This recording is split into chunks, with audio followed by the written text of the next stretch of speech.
네, 자유주식의 김반장입니다. 오늘 준비한 건 장애인 활동지원제도가 지금 현재 어떻게 흘러가고 있는지 궁금해서 이것저것 좀 찾아봤더니 다양한 기사들이 약간 반대 측면에 있는 기사들이 좀 나오길래 그런 것들 여러분하고 같이 내용 나눠보고자 합니다.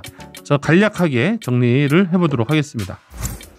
자, 첫 번째로 보시면 장애인 활동지원제도라는 것이 10년 우리나라에서 진행이 되고 있는데요.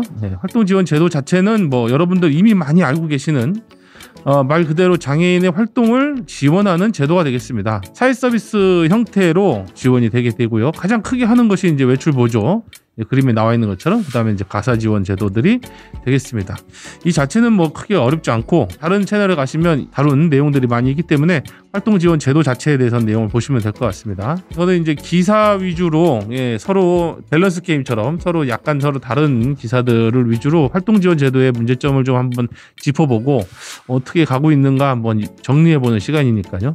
자, 이 기사 보시면 지난 5년간 장애인 활동 지원 서비스의 부정수급이 무려 이제 112억 원이 된다. 뭐 많다면 많은 돈이고 어쨌든 무려 112억 원이나 되는 돈이 쓱싹 부정수급했다 이 얘기죠. 이렇게 좀 철컹철컹. 그래서 이 중에서도 사회서비스 전자바우처 부정수급이 148억 원이나 되고 이 중에서 활동지원이 75%의 부정수급률을 차지한다. 그러니까 부정수급률 전자서비스 바우처 중에서는 장애인 활동지원 서비스가 부정수급이 가장 많다. 보시면 2017년부터 2021년까지 부정수급 적발 금액은 무려 148억 원이고 이 중에서 아까 말씀드린 것처럼 112억 원이 장애인 활동지원이다. 이 내용을 보시면 총 활동지원 기관은 125개를 이제 감사를 했는데 이 중에 99개가 적발이 됐다. 이 내용이고 2020년에도 100개의 샘플을 봤더니 그중에서 76개 기관이 부정수급으로 걸렸다. 70% 80% 정도가 그냥 감사하는 족족이 다 걸린다는 거죠. 유추해 볼 수 있는 건 그만큼 부정수급이 많다. 부정수급이 그냥 아주 그냥 보편적으로 이루어지고 있다. 이렇게 볼 수도 있지만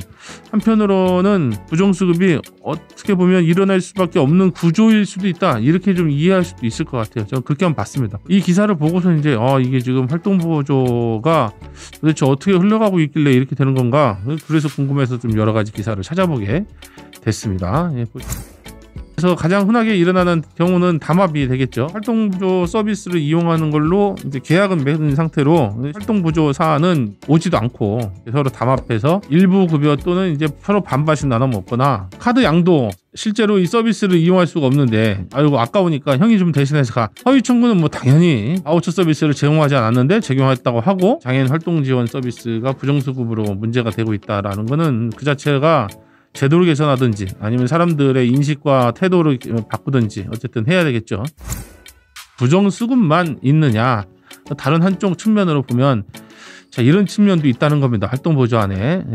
자, 종합조사를 도입을 했죠. 이 종합조사를 도입하고 지금은 이제 장애인 등급제가 1급에서 6급까지 있던 것 중에서도 이제 2단계로 사실은 이제 바뀌게 됐고 이것도 여러 가지 비판은 있지만 어쨌든 그건 나중에 얘기하고요. 활동지원에 대한 신규 서비스 신청자가 4만 명이 되는데 이 중에서 1구간 진입을 한 사람은 0밖에 없다. 1구간부터 15구간까지가 있죠. 이제 이렇게 1구간부터 15구간. 1구간이 가장 이제 말하자면 중증이고 가장 많은 시간이 필요하다는 거고 15등급까지 이 중에서 1구간에 4만 명 중에 한 명도 없다. 그러면 중증은 아무도 신청 안 했다. 경한 사람들만 신청을 했느냐 이렇게 볼 수 있는데 여기 보면 발달장애 90% 이상이 12에서 15구간 아주 밑에 등급 쏠림 현상이 심각하다. 장애인 활동 지원 신규 서비스 신청자 중에서 대부분이 하루에 2시간에서 5시간 해당하는 구간만 판정을 받았다 얘기죠. 발달장애인들 같은 경우에는 대부분이 12에서 15구간만 그래서 한 2시간에서 3시간 평균 하루에 그 정도밖에 좀 나오지가 않고 있다. 그렇게 따지면 앞에 부정수급이 굉장히 많다는 얘기하고는 또 상반된 얘기예요. 부정수급이 뭐 엄청나게 많이 112억 원이나 된다고 했는데 부정수급이 엄청 많으면 이런 막 활동 구간 전체가 많아야 될 거 아닙니까? 이렇게밖에 못 받으면 어쨌든 사회 서비스라는 게 전자 바우처를 이용하는 어떤 서비스를 구매하는 거니까 구매력이 굉장히 낮은 사람들이 되더라. 이거를 또 유추해 볼 수도 있죠. 구매력이 낮다는 건 어쨌든 돈을 많이 안 쓰는 친구들이다. 그러면 상대적으로 시장에서 영향력이 별로 없는 친구들이다. 이렇게 볼 수도 있겠죠. 자, 그래서 이제 이게 보면 또 이어지는 기사를 또 찾아봤더니 또 금방 나오더라고요. 활동 지원사 가산급여 시간당 그게 이제 1,500원이다. 일종의 인센티브를 지급하는다. 중증 장애인을 활동 지원하면 중증 장애인이 보면 와상에 누워있는 분이나 대소변을 갈아야 된다든가 지적 장애의 수준이 굉장히 높다든가 아니면 폭력성이 좀 있다든가 이런 친구들도 있겠죠. 이런 사람들 같은 경우에는 1,500원 내가 더 받으려고 그 친구를 활동 지원사가 과연 활동 지원으로 선택하겠느냐, 이 문제가 딱 걸린다는 거죠. 활동 부조 서비스를 이용할 수 있다고 했는데 이용을 안 하고 있어요. 이 사람들 왜 안 하느냐 물어봤더니 지원사를 구하지 못해서가 거의 뭐 79.8%니까 80%죠. 네. 그러니까 그냥 거의 대부분인 거예요. 활동 지원사를 구하지 못하고 있다. 중증 장애인이다. 그 중에 99.8%가. 네. 그러니까 한쪽에서는 아까 말씀드린 것처럼 112억 원이나 되는 부정수급들이 막 일어나고 있는 반면에 또 한쪽에서는 활동 지원 제도를 진짜 이용해야 되는 사람들이죠. 중증 장애인일수록 이런 사람들 같은 경우에는 활동 지원을 이용하려고 해도 활동 지원사를 못 구하기 때문에 그러면 이 사람들은 도대체 어떻게 해야 되느냐. 다음 기사를 보시면 또 이제 그래서 가족들이 많은 요구를 계속해서 해오고 있다 이거죠. 중증 장애인 가족 같은 경우에는 활동 지원사를 못 구해서 내가 나라에서 인정받은 활동 지원 서비스 바우처를 사용을 못 하고 있다. 그러니 어떻게 해달라? 기존에 내가 어쨌든 가족이 보고 있었으니까 가족의 활동 지원을 인정해달라 이렇게 얘기하고 있죠. 현재도 코로나19 때문에 위급 상황으로 가족에 의한 활동 지원이 인정되고 있어요. 한시적으로. 예, 그래서 인정은 되고 있는데 급여의 50%만 인정하겠다 이렇게 하고 있죠. 예, 그러니까 요거를 제도적으로 그 전부터 많이 나왔던 얘기인데 예, 활동 지원을 사를 구할 수가 없으니 예, 가족 중에서 활동 지원을 할 수 있게끔 해달라 이렇게 얘기했고 보건복지부 장관이 예, 거기에 대해서 공백을 좀 줄이고 이제 좀 인정해주겠다 이렇게 얘기가 이제 국감에서 나왔기 때문에 어떻게 될지 기대가 조금은 그래도 되고 있는 상황이다. 내년도 이제 한번 봅시다. 내년도에 활동 지원 단가가 어떻게 되는지까지 이제 생각을 좀 해보면 좋을 것 같아요. 그래서 확인을 해봤습니다. 보건복지부에서 밝힌 거 보면은 내년도에는 단가가 활동 지원의 단가 자체, 활동 지원 서비스의 전체 단가 얘기하는 거죠. 14,000 지금 현재 20원이랍니다. 14,000이 시간당 14,020원. 그러니까 이게 급여가 아니에요. 여기서 이제 뭐 4대 보험 빼고 퇴직금 빼고 이제 기관에서 또 운영비 빼고 그러니까 통상 기관에서 25%를 수수료 및 뭐 4대 보험 이런 전체 운영하는 그 비용으로 뺀다고 하더라고요. 그럼 통상 25% 빼면 뭐 11,000원 사이 이 정도 되겠네요.